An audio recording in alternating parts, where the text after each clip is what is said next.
भजन लाल शर्मा जी को जोरदार तालियों के साथ स्वागत।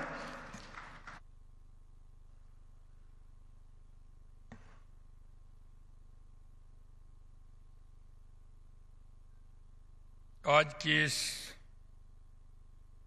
द्वितीय अखिल भारतीय राज्य जल मंत्रियों के इस सम्मेलन में मंच पर विराजमान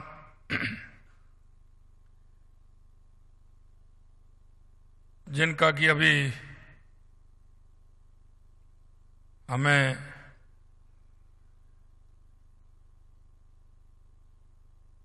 उद्बोधन सुनने के लिए मिला है और उन्होंने अपनी बात रखी है, ऐसे हमारे केंद्रीय जल शक्ति मंत्री सम्माननीय CR पाटिल जी,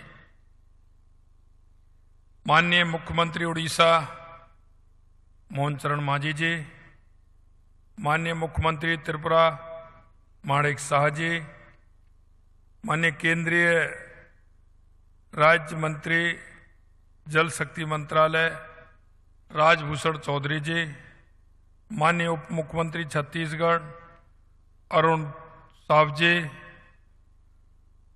माननीय उप मुख्यमंत्री हिमाचल प्रदेश मुकेश अग्निहोत्री जी, माननीय उप मुख्यमंत्री कर्नाटक DK शिव कुमार जी, सचिव जल शक्ति मंत्रालय सुश्री देवाश्री मुखर्जी जी, सचिव पेयजल भारत सरकार अशोक कुमार मीणा जी, भारत के विभिन्न राज्यों से पधारे माननीय मंत्रीगण, सभागार में उपस्थित सभी अधिकारीगण, सभी प्रतिभागी, मीडिया के मेरे साथी बंधु, सबसे पहले तो मैं, क्योंकि ये द्वितीय अखिल भारतीय जल मंत्री सम्मेलन राजस्थान में है, मैं इस राजस्थान की शक्ति की और भक्ति की इस भूमि पर आप सभी का हार्दिक स्वागत करता हूं, हार्दिक अभिनंदन करता हूं। और ये राजस्थान का ऐसा नगर है, इसको झीलों की नगरी कहा जाता है। आप इस झीलों की नगरी में पधारे हैं, निश्चित रूप से हम सभी बहुत ही सौभाग्यशाली हैं। मैं धन्यवाद देना चाहता हूं CR पाटिल जी को कि उन्होंने ये कार्यक्रम यहां रखा है। आज के इस महत्वपूर्ण अवसर पर मैं आप सभी का दिल की गहराइयों से स्वागत और अभिनंदन करता हूं। राज्य जल मंत्रियों के दूसरे सम्मेलन के आयोजन के लिए आपने उदयपुर को चुना है। मैं सबसे पहले देश के यशस्वी प्रधानमंत्री नरेंद्र मोदी जी और जैसा मैंने कहा CR पाटिल जी का आभार व्यक्त करता हूं कि इस विभाग में और जल संचय के लिए देश के यशस्वी प्रधानमंत्री नरेंद्र मोदी जी ने एक अलग से जल शक्ति मंत्रालय बना करके देश की जल की समस्या को समझा और उसको समझते हुए उसको समाधान के लिए आगे बढ़ते हुए उन्होंने काम किया। 2047 में जब भारत अपनी स्वतंत्रता के 100 वर्ष पूरे करेगा तब हमारा देश कैसा होगा, इसकी एक रूपरेखा देश के यशस्वी प्रधानमंत्री नरेंद्र मोदी जी ने विकसित भारत 2047 के रूप में हमारे सामने रखी है। यशस्वी प्रधानमंत्री जी के नेतृत्व में विकसित भारत 2047 का सपना हम सभी देख रहे हैं। हम सपने को साकार करने में जल आत्मनिर्भरता की भूमिका अत्यंत महत्वपूर्ण है। हमारी संवैधानिक व्यवस्था में जल राज्यों का एक विषय है, लेकिन माननीय प्रधानमंत्री जी के प्रयासों ने जल को राज्यों के बीच समन्वय एवं सहयोग का विषय बना दिया है। इस अवसर पर मैं कहना चाहता हूं कि हमारे संविधान निर्माताओं के सहयोगात्मक संघवाद की जो परिकल्पना की थी उसका मन, वचन एवं कर्म से पालन करने का कार्य हमारे माननीय प्रधानमंत्री जी कर रहे हैं। राज्य जल मंत्रियों का ये सम्मेलन भी उसी भावना की जीती जागती एक मिसाल है। प्रधानमंत्री जी की दूरदर्शी सोच ने हमें जल जीवन मिशन और नदियों को जोड़ने की परियोजनाएं जैसी योजना दी जो आने वाली पीढ़ियों के लिए जल संकट को समाप्त करने का मार्ग प्रशस्त करेगी। श्री माननीय नरेंद्र मोदी जी को धन्यवाद ज्ञापित करता हूं कि उन्होंने जल संरक्षण को देश के विकास के एजेंडे में सर्वोच्च प्राथमिकता दी है। और सर्वोच्च प्राथमिकता क्योंकि उन्होंने एक मंत्रालय इसके लिए अलग से बनाया और उसकी योजनाओं को प्रभावी रूप से क्रियान्वित के लेकर काम कर रहे हैं। इन योजनाओं के दूरगामी प्रभाव ने केवल गांव-गांव में शुद्ध जल उपलब्ध कराएंगे बल्कि कृषि, उद्योग और पर्यावरण संरक्षण को भी बढ़ावा देंगे। मैं कहना चाहता हूं कि जिस तरह से आपने देखा होगा घटते हुए जंगल, वन, सिकुड़ती हुई नदियां, कम होते हुए हमारे पहाड़, ये हमारे पर्यावरण के लिए घातक हैं। लेकिन देश के यशस्वी प्रधानमंत्री नरेंद्र मोदी जी ने, क्योंकि जिस तरह से हमारे संस्कृति में, हमारे विचार में हमने जो हमारे ऋषि मुनियों ने, क्योंकि हम नदियों को पूजते हैं, हम पहाड़ों को पूजते हैं, हम वृक्षों को पूजते हैं, उसका ये सटीक उदाहरण है कि हमारे पर्यावरण को बचाने के लिए, हमारी प्रकृति को संचय करने के लिए ये आवश्यक है कि हम उनको संरक्षित रखें और संरक्षित रखते हुए हमारे आने वाली पीढ़ी को हम उनको ठीक प्रकार से जीवन जीने के लिए, उनको प्रोत्साहित करने के लिए और आगे बढ़ने के लिए, और हमारा पर्यावरण भी अच्छा रहे और हमारा पानी भी मिले, उसके लिए हम काम करें। माननीय प्रधानमंत्री जी और केंद्रीय जल शक्ति मंत्री महोदय का सानिध्य मिलना राजस्थान के लिए शुभ है। हमारे प्रदेश सरकार के कार्यकाल का 1 वर्ष पूरे होने के अवसर पर हमें उनका सानिध्य मिला तब प्रदेश को राम जल सेतु लिंक परियोजना की सौगात मिली थी। और वो यह कोई सामान्य परियोजना नहीं है, प्रदेश के जीवन रेखा है। यह परियोजना प्रदेश के 17 जिलों में 4 लाख हेक्टेयर में सिंचाई और 3 करोड़ से अधिक आबादी के पेयजल उपलब्ध कराएगी। और मैं कहना चाहता हूं मेरे भाई और बहनों, कभी कभी हमारे राज्यों का इस तरह का रवैया रहता है कि वो 10 साल से, 20 साल से, 30 साल से, 50 साल से हमारी नदियों में पानी बह करके जा रहा है, उसका हम उपयोग नहीं कर पा रहे हैं। और उपयोग इसलिए नहीं कर पा रहे हैं कि हमारी सोच, हमारा विचार इस तरह का बन गया है कि अगर हम ये करेंगे तो हमको नुकसान जाएगा।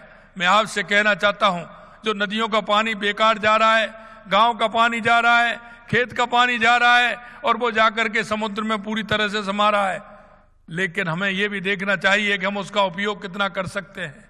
हम उसका उपयोग ना करके हम दूसरी दिशा में जा रहे हैं। मैं आपसे यही कहना चाहता हूं कि हमारी मानवता के लिए, आने वाली पीढ़ी के लिए, जब तक हम जल संचय का उपयोग ठीक प्रकार से नहीं करेंगे, नदियों से नदियों जोड़ने का काम देश के हमारे पूर्व प्रधानमंत्री अटल बिहारी वाजपेयी जी ने कहा।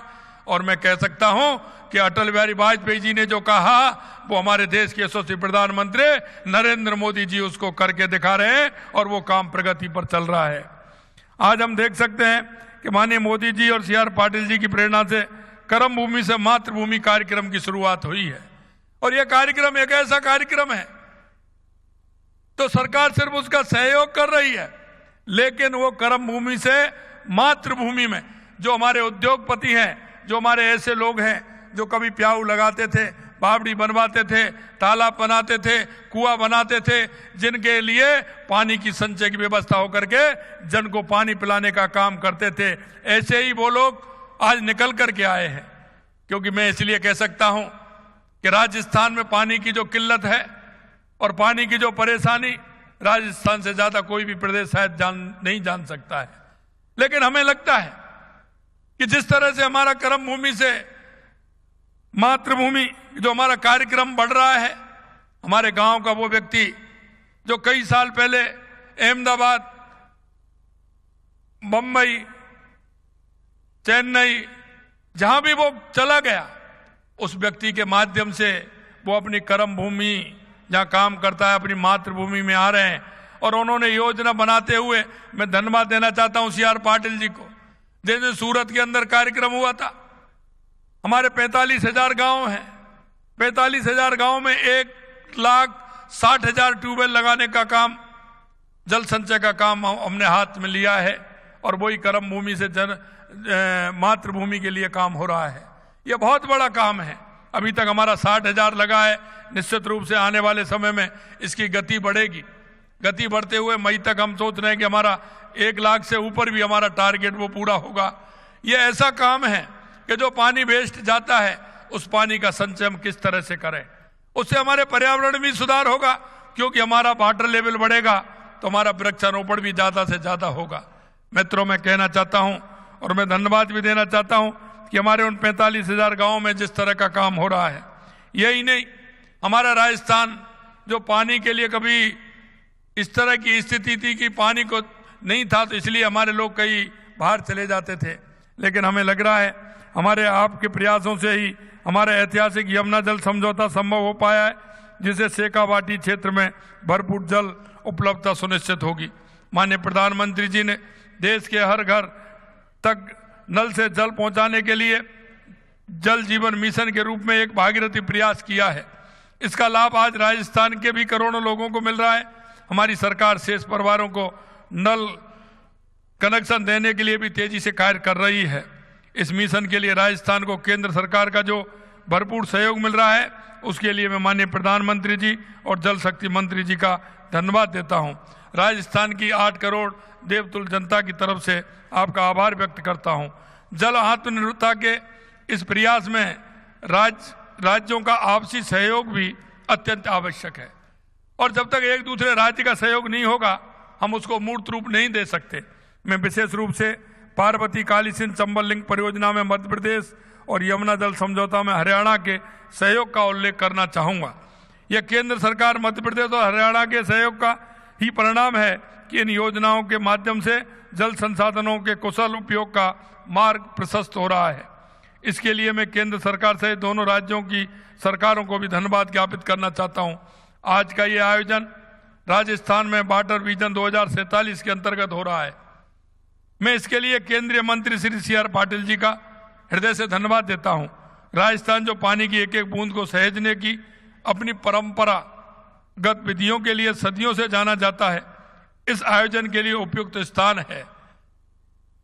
जल बिन जीवन कष्ट भरा, जल ही जीवन सार, सहजो हर एक बूंद को यही जीवन का आधार। क्योंकि हम राजस्थान के जो लोग हैं, उनसे ज्यादा जल के बारे में कोई नहीं जान सकता।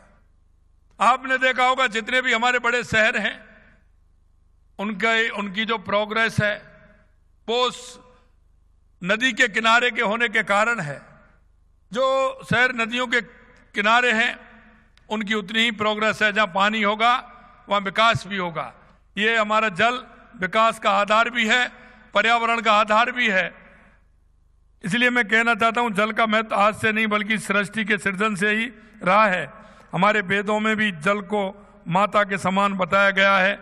यह जल प्राणियों का वैसे ही पालन पोषण करता है जैसे एक माता अपने बच्चों को दूध पिलाकर करती है। हमारे अभिलेखों में जल को ब्रह्मा की संज्ञा दी गई है और ये इसे चराचर जगत का बीज भी कहा गया है। राजस्थान में बावड़ी, जोहड़, टांका जैसी परंपरा को संरक्षण विधियां सदियों से इस रेगिस्तान भूमि को जीवन प्रदान करती आई हैं। इन विधियों के माध्यम से कम पानी में अधिक फसलें उगाने की कला राजस्थान की धरोहर है। आज हम सब यहाँ राजस्थान की उस परंपरा को आधुनिकता के साथ जोड़कर भारत के जल भविष्य को लेकर एक महत्वपूर्ण चर्चा के लिए एकत्रित हुए हैं। जल आत्मनिर्भरता के लक्ष्य को प्राप्त करने के लिए हमें एक सुव्यवस्थित रोड मैप की आवश्यकता है, जिसमें कृषि जल प्रबंधन, शहरी जल प्रबंधन, तकनीकी नवाचार जैसे प्रमुख पहलुओं पर ध्यान केंद्रित करना होगा। और ये जब तक हम उस रोड मैप को तैयार नहीं करेंगे, हर राज्य का, हर जिले का एक रोड मैप होगा कि इसकी पानी की व्यवस्था किस तरह से होगी। हमें हमारे नदियों को जोड़ना भी है, उसमें एनीकट बनाते हुए मोड़ना भी है, हमें कहाँ आवश्यकता है इसकी संरचना भी करनी है। कई इस तरह के जिले होते हैं जहाँ पानी की ठीक प्रकार से व्यवस्था नहीं होती है, उन जिलों को हम किस तरह से जोड़ें, ये योजना देश के यशस्वी प्रधानमंत्री नरेंद्र मोदी जी के नेतृत्व में हमारा जल शक्ति मंत्रालय बना रहा है। लेकिन बिना राज्यों के ये संभव नहीं है। हमारे राज्यों की व्यवस्था इस तरह से हो कि हम 5 साल के लिए नहीं, क्योंकि अब तक जो हमारी योजना बनती आई है वो हम पूर्ति के लिए बनाते हैं, 4 साल 5 साल के लिए देखते हैं कि हमारी जल पूर्ति कैसे होगी। लेकिन देश के यशस्वी प्रधानमंत्री नरेंद्र मोदी जी का जो विजन है आगे के 2047 तक विकसित भारत का, और हमें जो योजना बनानी है वो 10 साल 20 साल 25 साल 30 साल के लिए हमारी योजना बने, जिस योजना से हमारा जनसंख्या का अनुपात बढ़ता है, हमारे पशुधन का अनुपात बढ़ता है, पर्यावरण की आवश्यकता होती है, उद्योग की आवश्यकता होती है। उन मापदंडों के आधार पर अगर हमारी योजना बनेगी, काम भले उसका चरणबद्ध तरीके से हो जाए, लेकिन योजना हमारी पहले उस आधार पर अगर बनेगी तो निश्चित रूप से हमारे सभी राज्यों का इस जो हमारी सेमिनार है इसका लाभ निश्चित रूप से मिलेगा। हमें इसको पूरी तरह से प्रमुख पहलुओं को ध्यान में रखते हुए, केंद्रित करते हुए हमें बनाना पड़ेगा। कृषि जल प्रबंधन की बात करें तो सूक्ष्म सिंचाई प्रणाली का अधिकतम उपयोग करके इस दिशा में बड़ा सुधार किया जा सकता है। राजस्थान जैसे शुष्क प्रदेश में जहां जल की उपलब्धता सीमित है, सूक्ष्म सिंचाई प्रणाली अत्यंत प्रभावी सिद्ध हो रही हैं। इन तकनीकी के उपयोग से 50% तक पानी की बचत संभव है, जिसमें फसलों की उत्पादकता में वृद्धि होती है। हमें जल को बचाना भी है, जल को ठीक प्रकार से उपयोग कैसे हो सकता है इस पर भी हमें संगोष्ठी करनी चाहिए। गांव-गांव में हमें इसके लिए एक अभियान भी चलाना चाहिए। जल संचय और जल की उपयोगिता को देखते हुए उस पर जल को बचाने का भी काम हमें करना चाहिए, जिससे फसलों की उत्पादकता भी बढ़ेगी। पानी की कम जरूरत वाली फसलों को बढ़ावा देकर भी पानी की कुशल उपयोग को बढ़ावा दिया जा सकता है। कम पानी में उगने वाली फसलों जैसे बाजरा, जौ और दालों की खेती को प्रोत्साहन करना चाहिए। इससे न केवल जल की बचत होगी बल्कि किसानों को की आय भी में वृद्धि होगी। आय में वृद्धि इसलिए होगी कि जो कम पानी की जो फसलें हैं वो आज कम दिखती हैं, लेकिन उसका हम अगर ठीक प्रकार से उन फसलों को हम बोएंगे तो किसान को भी उसका फायदा मिलेगा। हमारे प्रधानमंत्री जी ने श्री अन्न योजना शुरू की है। इसमें पौष्टिक आहार मिलने के साथ ही जल बचत में भी मदद मिलेगी। और आप देखते हैं जो जिस फसल को कम पानी चाहिए वो श्री अन्न में अधिक फसल है। आप किसी फसल को निकाल लीजिए। शहरी जल प्रबंधन एक दूसरा महत्वपूर्ण पहलू है, क्योंकि एक स्थान पर अधिक जनसंख्या की वजह से जल की मांग और आपूर्ति सदैव चुनौती रहती है।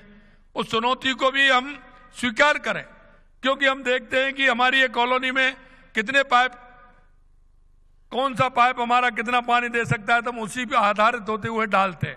लेकिन जब हम देखते हैं कि आने वाले 1 साल में 1.5 साल में उस जनसंख्या का अनुपात उससे कई गुना हो गया तो हमें सारी संरचना दोबारा करनी पड़ती है।